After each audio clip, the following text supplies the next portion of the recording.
Welcome to another sword tutorial. Today I am going to show you some more moves of straight sword. First, see the kata carefully. Now this is the third part.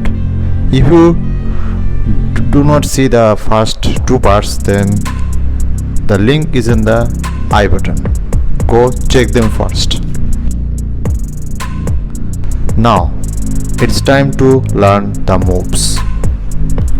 First one, after performing a hit, if someone comes from behind, then see, just swing your sword and scare him, and at the same time sit and hit in his growing area with this move.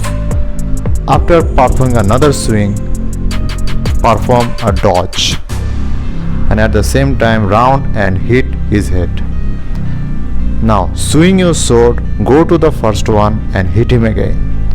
Now this move is for the knife-handed or sharp-handed thugs. Hit in the hand and then slash. Practice this move both sides.